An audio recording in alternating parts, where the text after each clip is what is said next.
Well, and having seen this DVD performance of you in the role of Queen of the Night, may I just say, you are very scary as the Queen of the Night in Mozart's The Magic Flute. This is my guest, Diana Damrau, and the Queen of the Night.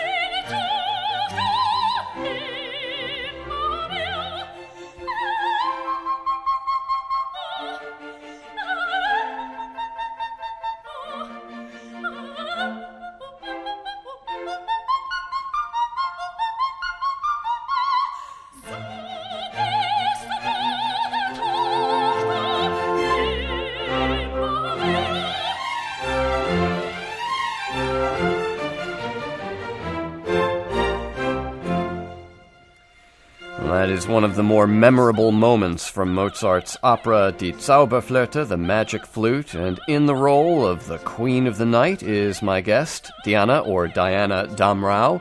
Everyone calls you Diana, I suppose, while you're in New York here. So no problem. I guess I will too then. Colin Davis directed this DVD performance, and you know, that's your picture on the cover of the DVD, and you look like something out of one of those Anne Rice vampire novels or something. I mean, how much fun is it getting dressed up for these operas as opposed to doing, like, you know, just a concert version of an opera? Well, I mean, especially this production in Covent Garden was my dream come true for Queen of the Night. The Queen is a really special character because she's human, but she has powers, magical powers, and dark powers.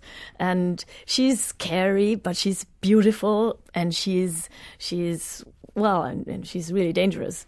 And she wants her daughter to kill Sarastro. And that's what she sings in this Der Hölle Rache, what we heard right now. And she's really enraged, and she's like the mean stepmother, right? From the fairy tales. So and so she's singing this nasty bit of business in this beautiful, florid voice. And what is that? A high F? That's the high F. Yes. High F. Wow. All right. So people talk about, you know, hitting the high C. You're tossing off high Fs apparently with ease in the course of this performance.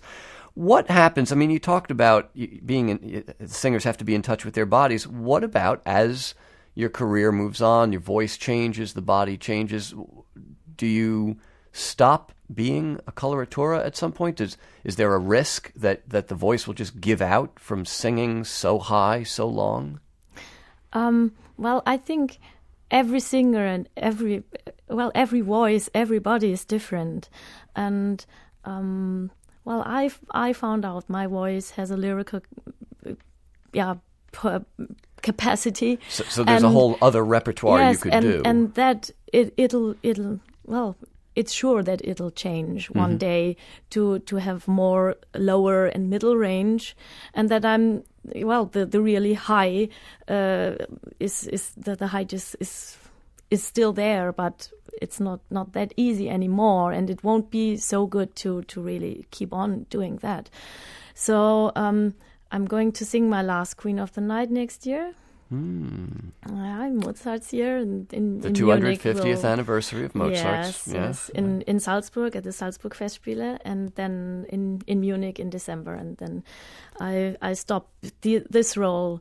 And also Constanze from Mozart's Entführung aus dem Serail is a special role, because these two roles are so demanding on the body, on and for the voice, that I think you can sing these only for a period of time, a special period of time. Even if you stay still a coloratura soprano.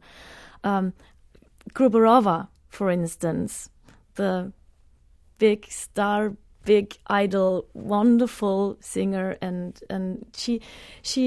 I think she still can do it. And she still sings Zerbinetta on stage, but she stopped Queen of the Night and Constanze, and I think there is a reason for that. So I don't want to lose my voice. There's a lot of repertoire I can do, and well, it's wonderful, adventurous. So at this stage in your career, you're still able to do it, and you want to Yes. go out while you can still hit those high notes, and then move on to Yeah. other things. Well, and there are coloratura roles which are not that high, not that dramatic, and I still can Right. can do the mixture, and I'd love okay. to. Now, when did you get started as an opera singer? How old were you? Oh, I have this year my 10th stage anniversary. Really? Yeah, I started after studies, 1995. I had my first appearance on stage as Barbarina in Nozze di Figaro, Figaro's wedding. Yeah. Did you grow up with opera in the house? I mean, I understand there's lots of small regional opera companies all around Germany. Was there something nearby where you grew up? No, not really. The first opera I saw was when I was 15 years old. Live, I mean, on stage Right, in a right. theater. Before, when I was 12, I saw on TV the La Traviata movie by Zeffirelli with Domingo and Teresa Stratas, and that was it. It was so, I mean, I was... So it was I have no watching words for that. watching the movie is what convinced you that this was something worth pursuing. Yeah, I watched this movie, and it was the connection of the setting, the acting, the singing, the beautiful music, the wonderful story, and I just prayed to God, please, when you gave me a voice, please give me the possibility and the ability to do that for my life and maybe for profession.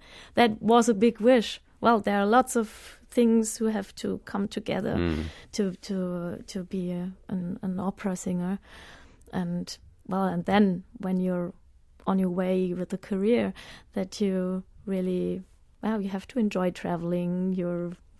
It's It's well, it's an difficult. unusual lifestyle. Yeah. It is completely different.